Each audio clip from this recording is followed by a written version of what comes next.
Okay, let's just dive right into this explainer because what we're looking at today completely changes the game. Standard dictionary translations might actually be hiding the visceral, physical impact of the Buddha's original teachings. I mean, if you've ever read these ancient texts in English and thought they sounded, a bit dry or overly philosophical, you are absolutely not alone. Today, we're cracking open the Pali text of the Itivuttaka, but we're reading it differently. We are stripping away centuries of polished academic vocabulary to expose the raw, high-contrast reality hidden right beneath the surface. We really need to ask ourselves a serious question here. Is reading polished academic English actually blinding us to the gritty, physical reality of the ancient Magadhi language? Remember, the Buddha spoke to everyday people, farmers, villagers, people whose hands were in the dirt. He didn't speak in abstract, clinical terms. He used language meant to literally grab you by the shoulders and wake you up. So are modern translations just way too safe? And this brings us to a massive translation clash. For this explainer, we're taking a three-step approach. First, as strict Pali translators, we're totally ignoring Sanskrit or clunky Old English translations and going straight to baseline definitions from sources like the Pali Text Society to get a modern English translation. But then we put on the hat of an ancient Magadhi linguist. Using the ancient tools of atta, the true practical intention, and niruti, the raw linguistic roots, we'll do a second translation. Finally, as visual storytellers, we're going to contrast those two translations to uncover what was really being said. Part 1. taṇhā, the deep thirst. Let's kick this off with a really famous word from Itivuttaka 15 and 58, taṇhā. If you follow this topic, you've probably heard it 1,000 times, translated simply as craving. But wow, there is a massive gap between a mild psychological craving and the ancient root meaning. Craving sounds like, wanting a piece of chocolate after dinner. It's optional. But when we use niruti to look at the Magadhi Prakrit root, the reality is a literal, deep, unquenchable physical thirst. By applying this ancient linguistic insight, we instantly see that the Buddha wasn't talking about wanting a promotion at work. He was describing a frantic survival instinct. Think about it. When you are dying of dehydration in a desert, your mind doesn't gently crave water. Every single cell in your body is screaming for it. You'd do anything, fight anyone to get it. That is the true atta, the core intention behind taṇhā. To really get this, visually imagine this concept not as a passing thought, but as a glowing, sticky sap binding you tightly to the cycle of existence. In the text, it's called a fetter, which is a literal shackle. Picture it as bright, highly saturated, and the second you touch it, it sticks to you and just drags you along. So, the absolutely crucial takeaway here is what this verse warns us about. We are unconsciously driven by an exhausting, unquenchable thirst. We aren't just philosophically wandering through life. We are frantically running in circles, propelled by this biological-level desperation, bouncing from one state to another purely because we are parched. Let's move on to part 2. Vedana, the hidden darts. In Itivuttaka 53, this intensity builds when we look at the concept of Vedana. Standard dictionaries give us this incredibly sterile, clinical list of 3 human feelings: pleasant, unpleasant, and neutral. Seriously, it sounds like a customer satisfaction survey you take after a tech support call, doesn't it? It completely strips all the danger out of the text.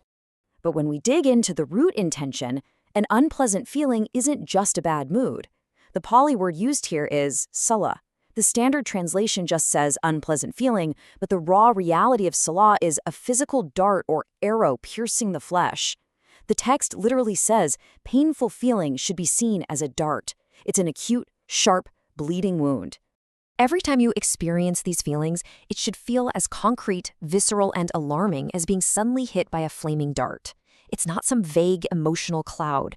It is a sharp, burning intrusion into your reality. And that totally changes how you react to it. You don't just sit there analyzing a flaming dart stuck in your arm, right? You urgently pull it out. Okay, part 3, extinguishing the 3 fires. Next up in Itivuttaka 93, we encounter another famous list that completely loses its sense of urgency in modern English. We're given greed, hate, and delusion. Honestly, these sound like boring philosophical concepts you might debate in a college classroom. They feel totally devoid of real-world threat. It's so easy to just say, sure, I have a little greed, everybody does, and just go about your day. But check this out. The root text uses the word aji, which means fire. Ragaji, dasaji, mohaji. These are not abstract personality flaws or mental defilements. Hitting those linguistic roots reveals they are literal, blazing fires consuming you. The text says these fires burn mortals who are infatuated with sensual pleasures. They're literally burning us alive while we are utterly unaware. You have to picture a blazing neon matchstick in your mind's eye to truly understand the immediate danger the Buddha was trying to convey to those villagers. When a house is on fire, the urgency is absolute. You don't sit around and philosophize about the fire, you extinguish it. The text explicitly tells us to put out the fire of greed with the perception of ugliness, hate with goodwill, and delusion with penetrating wisdom. Part 4. Swimming against the current. Now here in Itivuttaka 109, the Buddha gives us the most physical and frankly terrifying metaphor of them all. Instead of just talking about polite renunciation, he maps out a high-stakes physical journey through a dangerous, monster-filled river. A man is swept away by a pleasant stream, which is craving. But below the surface, there are whirlpools representing sensual pleasures, and literal monsters, crocodiles, representing the lower fetters binding us. Notice the massive contrast in action here. The standard dictionary translation calls the solution practicing renunciation. Doesn't that sound peaceful, like meditating softly in a quiet room?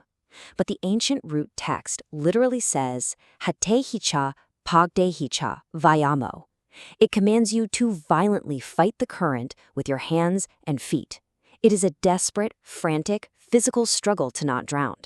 Because sensual pleasures aren't just minor distractions in this Magadhi metaphor. They are churning, terrifying whirlpools explicitly designed to drag a swimmer under to their death. Just imagine dark, swirling, high-contrast waters pulling at your legs. The stakes here aren't just psychological comfort. The stakes are survival. And who is the Buddha in this terrifying scenario? He isn't a distant philosopher floating on a cloud. The text says he is simply a man with eyes, standing safely on the shore, screaming at us to swim against the current before it's too late. He is literally shouting, "Fight with your hands and feet," to save us from the monsters below. Finally, Part 5. Reaching the safe shore. So what happens once we survive the violent river and actually reach the safe shore? In Itivuttaka 55, we learn about the 3 searches: sensuality, existence, and the holy life. And what's wild is that even this noble search for the holy life has to eventually be dropped once that deep thirst is finally quenched. The abstract translation just calls this ending the searches. Again, very intellectual, very clean. But once you extract the ancient root meaning, it is deeply physical. It's as relieving as dropping heavy, soaking wet baggage onto the mud of the riverbank after a near-death swim. You fought the current, you survived the whirlpools, and now you finally let the sheer physical weight of the journey just fall from your shoulders. So, as we wrap up this explainer, I want you to ask yourself this before you go back to your modern life. Are you just casually craving things, or are you finally ready to acknowledge that you're dying of thirst? Are you ready to stop gently managing your mental defilements and start violently paddling with your hands and feet to extinguish those blazing fires? The words we've looked at today are ancient, but I promise you the urgency is right now.